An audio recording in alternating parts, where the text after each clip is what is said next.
Hello students, कैसे हैं आप लोग? होप अच्छे होंगे। मैं मुकेश जांगीर आज की क्लास में आपके लिए लेकर आया हूं इलेक्ट्रॉनिक कॉन्फ़िगरेशन। तो कैसे इलेक्ट्रॉनिक कॉन्फ़िगरेशन लिखा जाता है ये आज की क्लास में मैं आपको एक्सप्लेन करने वाला। इससे पहले के कुछ लेक्चर्स में अपने क्वांटम नंबर पढ़ा, शेप ऑफ ऑर्बिटल पढ़ी। आज अपन देखेंगे कैसे एलिमेंट्स के जो ऑर्बिटल होते हैं एस पी डी एफ उनमें इलेक्ट्रॉन भरे जाते हैं। उसका पूरा सीक्वेंस मैं आपको बताने वाला हूं। साथ ही साथ इसके बाद में कुछ और छोटे छोटे पॉइंट्स अपन करने वाले हैं। तो देखिए, पहले इलेक्ट्रॉनिक कॉन्फ़िगरेशन लिखना है, उससे भी पहले मैं आपको एक बार रिवाइज करवा देता हूं कि किस तरीके से इनका सीक्वेंस रहता है। कि पहले 1s आता है, 2s आता है, 2p आता है। उसका पूरा सीक्वेंस याद करने के आपको एक मस्त सी ट्रिक बताता हूं। देखिए वो सीक्वेंस क्या है। जैसा कि मैं आपको बताया था पहले, S S P S P S, याद होगा आपको, S S P S P S. उसके बाद में डीपीएस और DPS, S S P S P S, DPS DPS, F D P S और एफ डी पी एस। ये आपके आगे क्या सारे ऑर्बिटल। याद रखने का तरीका, S S P S P S, DPS DPS, F D P S और एफ डी पी एस। ठीक है। अब देखिए, इनसे पहले कुछ नंबरिंग भी की जाती है। कौन से एस एस पी एस है? जैसा कि मैंने आपको बताया था, एस स्टार्ट होता है हमेशा 1 से, पी स्टार्ट होता है हमेशा 2 से, डी स्टार्ट होता है हमेशा 3 से और एफ बेटा स्टार्ट होता है हमेशा 4 से। 1s के बाद में क्या आएगा? 2s, फिर 3s, फिर 4s, फिर 5s, फिर 6s, फिर 7s और लास्ट में 8s।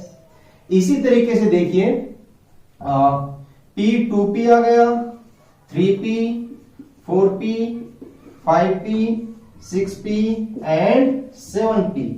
इसी तरीके से D में देखेंगे 3d, 4d, 5d and 6d। 4f के बाद में क्या आ जाएगा आपका? 5f आ जाएगा। तो ये कंप्लीट एक सीक्वेंस होगा जिसके अकॉर्डिंग अपन क्या करने वाले हैं? Electronic configuration. और इसी सीक्वेंस को आप ऑर्डर ऑफ एनर्जी भी कहते हैं। अब साथ साथ एक और मैं बात बता देता हूं, वैसे तो आपको पता है, फिर भी रिवाइज कर लेते हैं। ये जो आपके पास ऑर्बिटल्स हैं या फिर सबसेट है, इनके अंदर आप इलेक्ट्रॉन्स कितने कितने भरते हो? देखो, एस में हमेशा कितने इलेक्ट्रॉन भर सकते हैं? मैक्सिमम 2। पी में कितने भर सकते हैं? 6। डी में कितने भर सकते हैं? 10। और एफ में कितने भर सकते हैं? 14। तो ये मैंने ऊपर की साइड क्या लिखे हैं बेटा? इलेक्ट्रॉन्स लिखे हैं। इन इलेक्ट्रॉन्स को याद रखना जरूरी है। याद भी होगा आपको 1s2, 2s2, 2p6। तो ये आपका इलेक्ट्रॉन्स का सीक्वेंस आ गया कि किस ऑर्बिटल में कितने इलेक्ट्रॉन भरने हैं। ठीक, याद रखनी है आपको इस तरीके से। ठीक है। तो इसी सीक्वेंस में अपन इलेक्ट्रॉन भरेंगे। लेकिन अभी अपन क्या करने वाले हैं? अभी अपन जस्ट 30 तक के एलिमेंट्स का कॉन्फ़िगरेशन लिखेंगे। मतलब आपके पास ये यहां से यहां तक प्लस 3d। आज का काम आपका इतना ही है। आगे के लिए मैं आपको एक और इंटरेस्टिंग ट्रिक बताऊंगा, वो आगे की नेक्स्ट लेक्चर्स में होगी। ठीक है। तो अभी आपको जस्ट इतना ही फॉलो करना है। याद भी रख सकते हो, 1s2, 2s2, 2p6, 3s2, 3p6, 4s2 and 3d10। याद रहेगा? चलिए मैं एक बार फिर से लिख देता हूं। क्या होगा बेटा? 1s2, 2s2, 2p6, 3s2, 3p6, 4s2 and 3d10। इसी सीक्वेंस में अपन इन इलेक्ट्रॉन्स को फिल अप करने वाले हैं। एक बात और, जब तक पहले वाले में इलेक्ट्रॉन्स पूरे ना हो जाए, जैसा कि S के अंदर 2 इलेक्ट्रॉन भर दिए, तब तक इसमें इलेक्ट्रॉन नहीं बढ़ने। ये इसमें 1 हुआ, 2 हुआ, फिर तीसरा इलेक्ट्रॉन इसमें, फिर चौथा इसमें, फिर 5th, 6th, 7th, 8th, 9th, 10th, 10 तक यहां पर, फिर 11th, 12th, फिर आगे आगे आगे आगे। ठीक है। तो इस सीक्वेंस में आपको क्या करना है? इलेक्ट्रॉन्स को फिल अप करना है। अब अपन एक एक एलिमेंट को लेंगे और उसमें इलेक्ट्रॉनिक कॉन्फ़िगरेशन भरेंगे। ठीक है। तो चलिए, मैंने आपके लिए ये स्टार्टिंग के 10 एलिमेंट्स लिख दिए हैं। Hydrogen, helium, lithium, beryllium, boron, carbon, nitrogen, oxygen, fluorine, neon. अब कुछ बच्चों ने तो झट से इलेक्ट्रॉनिक कॉन्फ़िगरेशन लिख दिया होगा। जिन्होंने नहीं लिखा, समझ में नहीं आया है, वो अब ध्यान से मेरे को फॉलो करेंगे, एकदम ध्यान से, कि कैसे इनमें इलेक्ट्रॉन्स भरे जाते हैं। तो देखिए, हाइड्रोजन एटॉमिक नंबर बेटा क्या है इसका? 1 है। अगर एटॉमिक नंबर 1 है तो इसमें कितने इलेक्ट्रॉन भरे जाएंगे? सीधी सी बात है, कितना इलेक्ट्रॉन? 1 इलेक्ट्रॉन भरा जाएगा। तो सबसे पहले सीक्वेंस याद है ना, क्या लिखा था? 1s1। क्या था? 1s, ये सीक्वेंस था। इसमें इलेक्ट्रॉन कितना भरा जाएगा? केवल 1 ही भरा जाएगा। तो कॉन्फ़िगरेशन क्या हो गया? 1s1। सेकंड, हीलियम में कितने इलेक्ट्रॉन? एटॉमिक नंबर जितना उतने ही इलेक्ट्रॉन, तो 1s2। क्या? 1s2। एक बात और, हीलियम क्या होती है? एक इनर्ट गैस होती है, याद रखना है। ट्रिक याद है ना? HENEER किया। लास्ट वाले 18th ग्रुप के एलिमेंट क्या होते हैं? इनर्ट गैस होती है। इसलिए क्या करते हैं, इनको अपन स्टैंडर्ड कॉन्फ़िगरेशन भी मानते हैं। क्या मानते हैं इनको? Standard configuration. ठीक है। लिथियम देखिए, लिथियम के पास 3 इलेक्ट्रॉन। तो क्या ये सही है? बताओ मेरे को। ना ना, एस में बेटा कितने इलेक्ट्रॉन बढ़ सकते हैं? 2 ही बढ़ सकते हैं। तो ये आ गया आपका 1s2। अब क्या करेंगे? नेक्स्ट इलेक्ट्रॉन याद करो सीक्वेंस, 1s2 के बाद में क्या था? 2s1 था। ठीक है। अब इसको एक दूसरे तरीके से भी लिख सकते हैं। कैसे? आपको पता है ये कॉन्फ़िगरेशन क्या था? हीलियम का एक स्टैंडर्ड कॉन्फ़िगरेशन है। ठीक है, इनर्ट गैस कॉन्फ़िगरेशन है। तो इसको क्या लिख सकते हैं? इसकी जगह अपन हीलियम लिख दिया, और आगे क्या लिख देंगे? Just 2s। ठीक है। बेरिलियम की बात करते हैं, कॉन्फ़िगरेशन 4, तो मतलब 1s2, उसके बाद में क्या आएगा? 2s2। 2s2 सही है क्या? सही है, 4 इलेक्ट्रॉन हो गए। अगेन इसकी जगह अपन क्या लिख सकते हैं? हीलियम लिख सकते हैं। यहां पर क्या आ जाएगा? 2s2, तो He2s2। अब आप कहोगे कि सर हम इसको भी स्टैंडर्ड कॉन्फ़िगरेशन ले सकते हैं क्या? तो नहीं, इसको स्टैंडर्ड नहीं लेता है। केवल इनर्ट गैसेज जैसे हीलियम, नियोन और ऑर्गन। कौन कौन सी इनर्ट गैस कौन कौन सी है? हीलियम, नियोन और ऑर्गन। इन्हीं को ही अपन स्टैंडर्ड कॉन्फ़िगरेशन लेते हैं। बोरोन कितने इलेक्ट्रॉन? 5। तो 1s2, 2s2, उसके बाद बेटा 2p1। क्यों?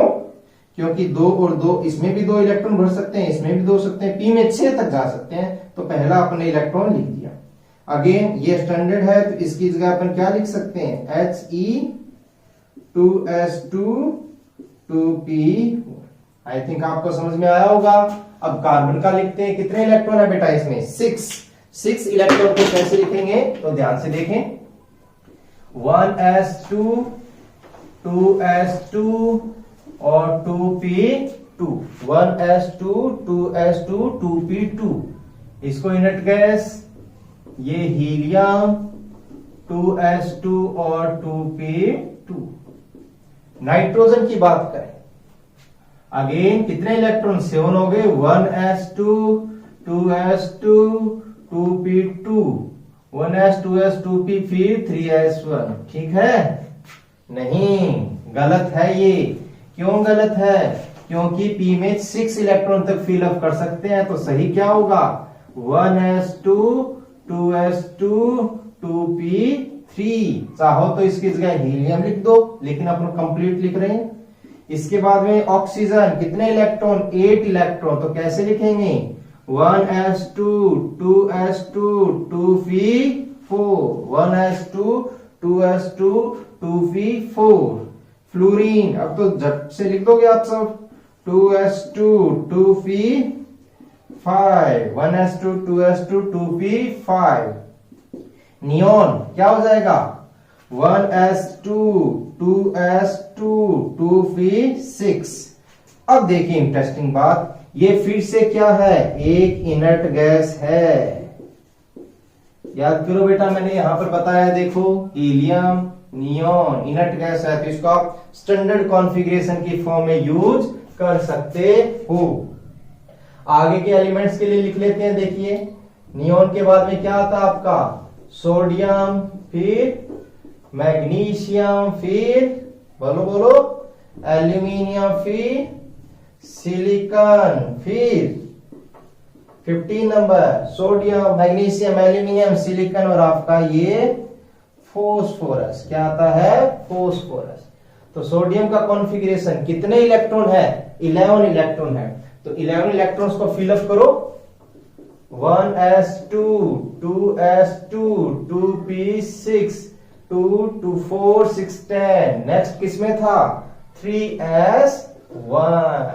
अब एक और बात, ये यहां से यहां तक जो 10 इलेक्ट्रॉन्स है ये इनर्ट गैस का कॉन्फ़िगरेशन है। तो आप चाहो तो इसको इस तरीके से लिख सकते हो, लेकिन बेटा अभी अपने को शॉर्टकट नहीं लगाना है, अपने को एक एक समझ के कंप्लीट लिखना है, ठीक है। Next 12 electron.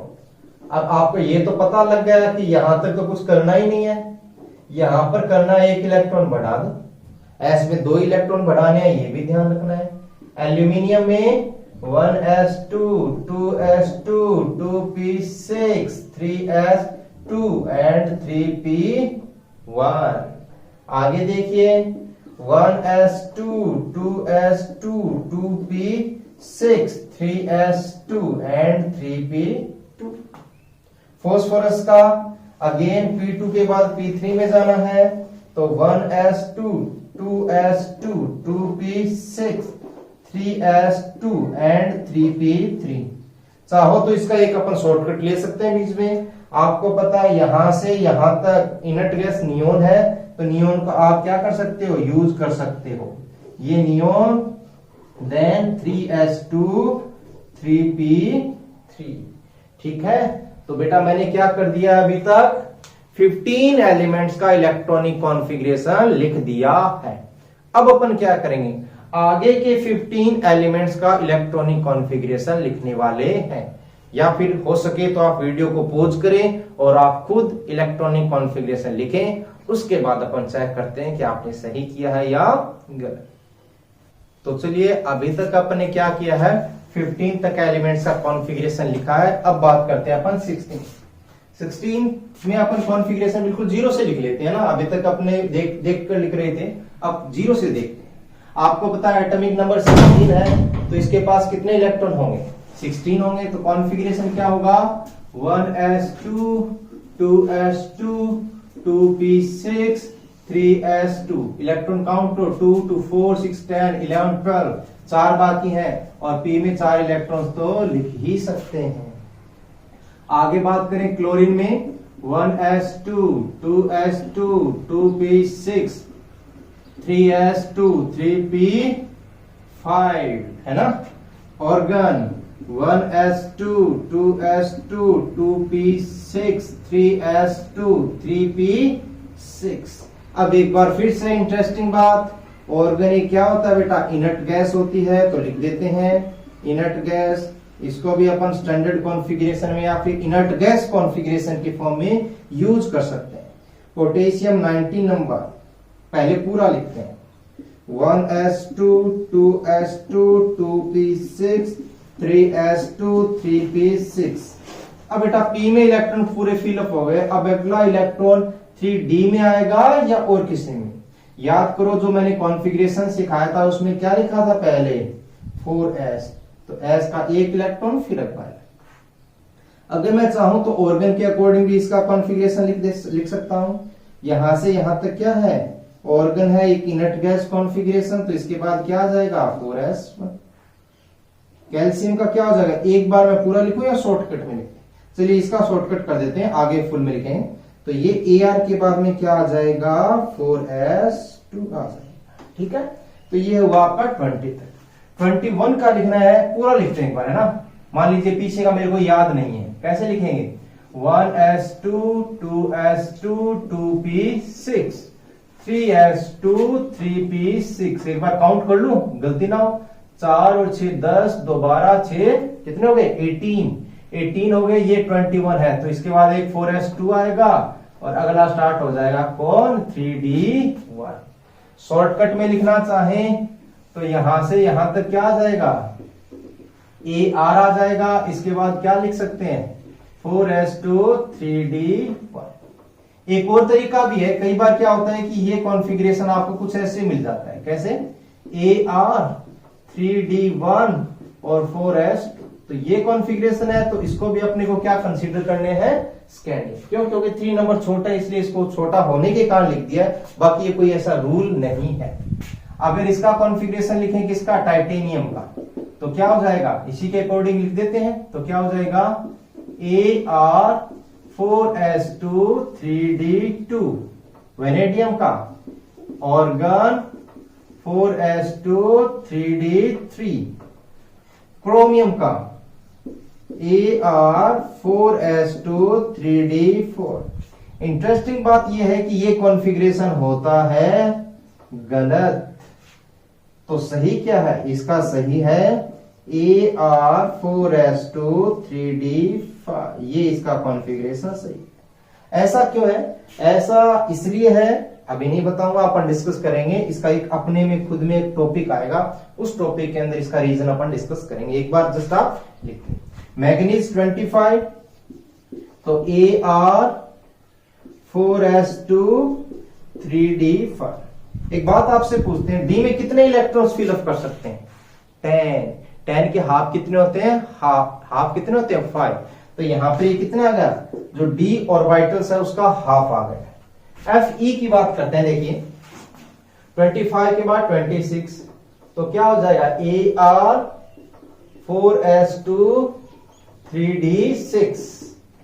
इसका क्या हो जाएगा, चलो इसका पूरा लिखते हैं, पूरा लिखें।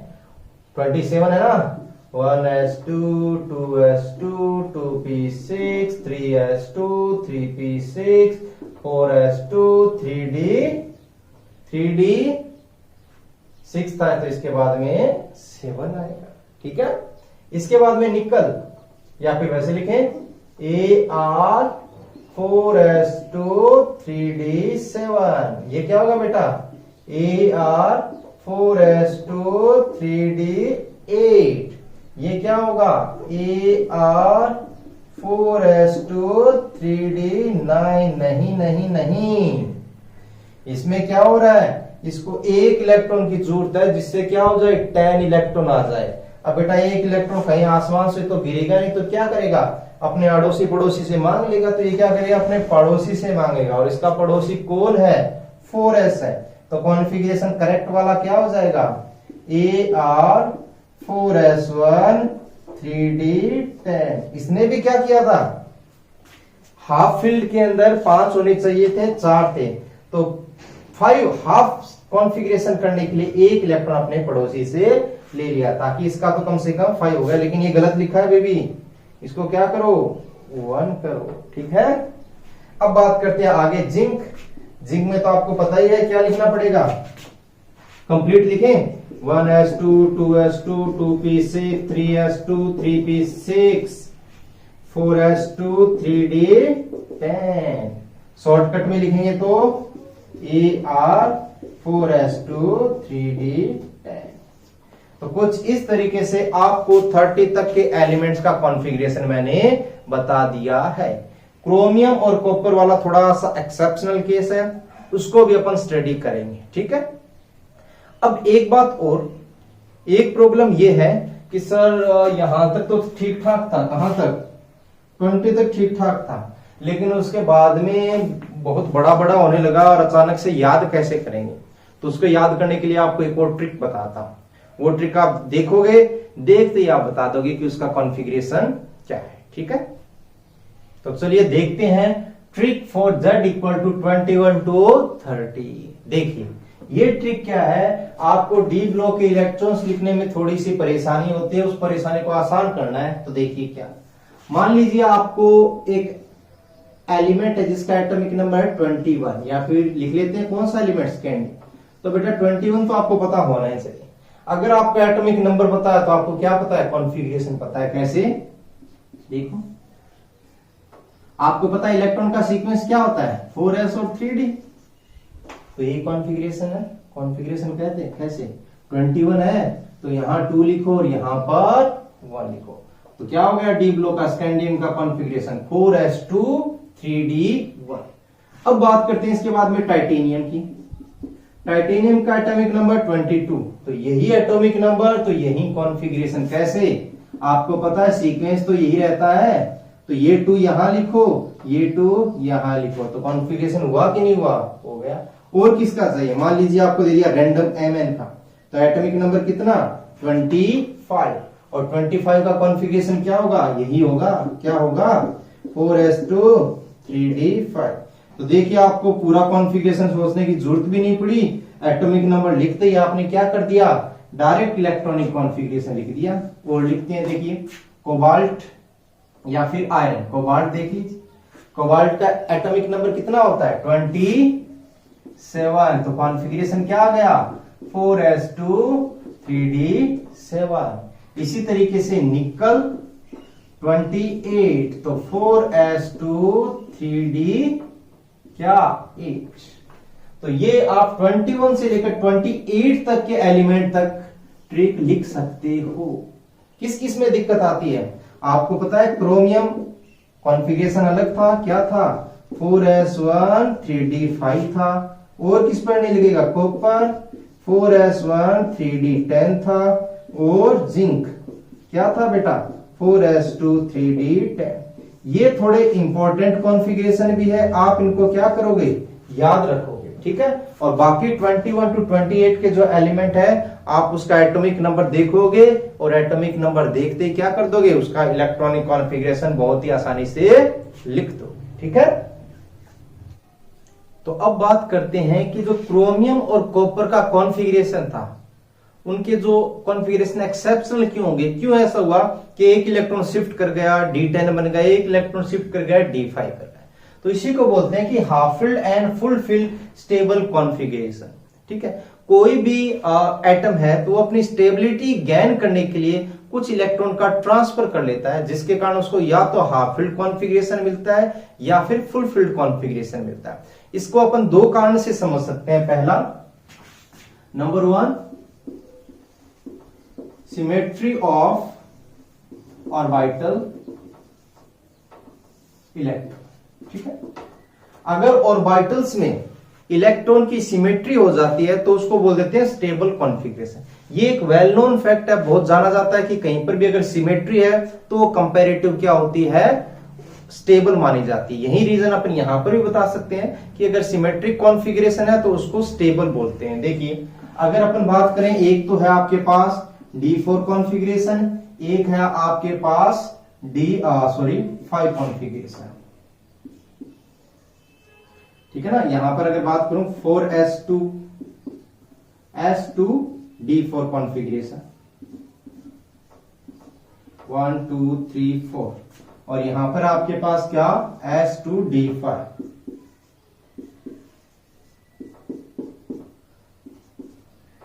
S2 का S1 हो गया तो बाद में है ना कॉपर का, तो 1 2 3 4 5, ठीक है। तो एक तो कॉपर का कॉन्फ़िगरेशन ये है 4s2 3d4, एक है 4s1 3d5। तो इसमें से देखिए कौन सा ज्यादा सिमेट्रिक? आपको बिल्कुल क्लियर कट दिख रहा है कि ये सिमेट्रिक नहीं है, ये एक सिमेट्रिक कॉन्फ़िगरेशन है। तो सिमेट्रिक कॉन्फ़िगरेशन है उसको क्या बोला जाता है? ज्यादा स्टेबल कंसीडर किया जाता है। इसीलिए अपन क्या बोलते हैं, डी के लिए D5 और D10 कंपैरेटिव ज्यादा स्टेबल होते हैं, और F के लिए क्या होता है? F में टोटल कितने ऑर्बिटल होते हैं? 7। तो 7 और F 14, इनको तुलनात्मक रूप से ज्यादा स्थायी, ज्यादा स्टेबल माना गया है। तो पहला तो सिंपल रीजन क्या होगा? सिमेट्री। सेकंड देखिए, सेकंड रीजन क्या है?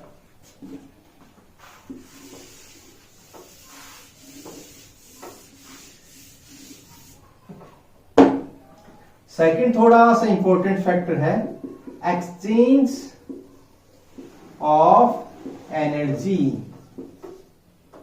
क्या है? Exchange of energy. तो देखिए एक्सचेंज ऑफ एनर्जी क्या है? देखो किसी भी ऑर्बिटल्स में अगर इलेक्ट्रॉन फिलअप है सेम एनर्जी ऑर्बिटल, जैसे डी के अंदर 4 इलेक्ट्रॉन है और डी के आपको पता है 5 ऑर्बिटल की एनर्जी क्या होती है? सिमिलर होती है। तो जिनकी एनर्जी सिमिलर होती है वो इलेक्ट्रॉन आपस में क्या कर सकते हैं? एक्सचेंज कर सकते हैं। और जितना ज्यादा एक्सचेंज करेंगे, ठीक है ना, ये एक फैक्ट बताया जाता है कि सेम एनर्जी ऑर्बिटल में कोई अपनी जगह को चेंज करता है, तो जगह को जब चेंज करेगा तो एनर्जी को क्या करेगा, रिलीज करेगा। मतलब मैं हूं, मेरा कंसीडर नहीं कर सकता, एक एटम है, वो अगर अपनी एनर्जी को रिलीज करेगा तो एनर्जी रिलीज करने के कारण उसकी ओवरऑल एनर्जी क्या हो जाएगी, कम हो जाएगी। और ओवरऑल एनर्जी किसी भी मॉलिक्यूल एटम की अगर जितनी कम होती है तो उसको हमेशा स्टेबल कंसीडर किया जाता है। केमिस्ट्री में एक वेल नोन फैक्ट है कि जिस मॉलिक्यूल, जिस एटम, जिस आयन की एनर्जी जितनी कम है वो हमेशा स्टेबल कंसीडर किया जाता है। तो यहां पर देखिए क्या होगा, ठीक है ना, तो क्या होगा, मोर एक्सचेंज, ठीक है ना, एक्सचेंज ज्यादा हो रहा है तो अपन क्या कहेंगे, मोर एनर्जी डिक्रीज, ठीक है ना। अगर जितना ज्यादा एक्सचेंज होगा तो एनर्जी डिक्रीज होगी, एनर्जी डिक्रीज होगी तो low energy level, low energy level, और लो एनर्जी हमेशा होने पर हमेशा क्या होता है बेटा, स्टेबिलिटी ज्यादा होती है। ये ध्यान में रखना है, at lower energy stability is high, ठीक है। लो एनर्जी लेवल पर स्टेबिलिटी हमेशा क्या होती है, ज्यादा होती है। अब इसी फैक्ट को ध्यान में रखते हुए मैं आपको क्लियर करूंगा कि क्रोमियम का जो कॉन्फ़िगरेशन था D4 वाला गलत था और D5 वाला क्या था, ज्यादा सही था। तो एग्जांपल पहले अपन क्या कर लेते हैं, क्रोमियम का ले लेते हैं। पहले गलत वाला क्या था, 4s2 3d4, तो कॉन्फ़िगरेशन देखिए, ये 4s2 और ये यहां पर 1 2 3 4 5 और वाइट, ये यहां पर 2 1 2 3 4। इसी तरीके से जो करेक्ट वाला था वो क्या था, 4s1 3d5, ये एक s का ऑर्बिटल और ये यहां पर 1 2 3 4 5 d के ऑर्बिटल्स, ठीक है। इसमें एक इलेक्ट्रॉन है और इन सभी में एक एक एक। अब देखिए एक्सचेंज क्या है बेटा, ये तो आपके पास 4s है और ये 3d है, इसका इसमें एक्सचेंज अपन नहीं करा सकते, ठीक है ना, करवाने को होगा एक्सचेंज भी, लेकिन ये अलग फैक्टर है। इन पांचों ऑर्बिटल की एनर्जी अलग सेम है और इसकी एनर्जी अलग है, ठीक है ना। याद कीजिए n+l रूल, 4s की एनर्जी अलग होती है, 3d की एनर्जी अलग होती है, इसकी एनर्जी क्या होती है, कम होती है, इसीलिए इसमें पहले इलेक्ट्रॉन भरते हैं, और इन सभी की एनर्जी क्या होती है, सेम। अब देखिए जो d ऑर्बिटल्स के जो इलेक्ट्रॉन्स है ये यहां पर कितने एक्सचेंज कर सकते हैं, और ये यहां पर जो D4 के इलेक्ट्रॉन, यहां पर जो D5 के इलेक्ट्रॉन है, ये यहां पर कितने एक्सचेंज कर सकते हैं। तो देखिए ये वाला जो इलेक्ट्रॉन है कहां कहां एक्सचेंज कर सकता है, इसके साथ कर सकता है, इसके साथ कर सकता है, इसके साथ कर सकता है। और ये वाला इलेक्ट्रॉन कहां एक्सचेंज कर सकता है, इसके साथ तो कर लिया, ये कर लेगा और ये कर लेगा। ये इलेक्ट्रॉन इसके साथ भी हो गया, इसके साथ भी हो गया, अब कौन सा बचा, केवल और केवल ये एक एक्सचेंज बता है। टोटल एक्सचेंज कितने हो गए, 3 और 3 6, एक्सचेंज इक्वल टू 6, ठीक है। अब इसमें देखते हैं कितने एक्सचेंज हो रहे हैं, इसका 1 2 3 4, ठीक है। अब इसका इसके साथ हो गया, अब कौन करेगा, ये यहां पे, ये यहां पे, ये यहां। अब इसका पीछे वालों के साथ तो कर दिया, अब आगे वालों के साथ, तो एक ये हो जाएगा और एक ये हो जाएगा। लास्ट में ये बचा तो ये एक एक्सचेंज, तो 4 5 6 7 8 9, तो फिर से काउंट करते हैं, 3 2 5 4 and 1 5, तो यहां पर एक्सचेंज कितने हो गए, 10। यहां पर क्या हो रहा है बेटा, मोर एक्सचेंज, ज्यादा एक्सचेंज होंगे तो एनर्जी क्या होगी, कम होगी, और एनर्जी कम होगी तो स्टेबिलिटी क्या होगी, ज्यादा होगी।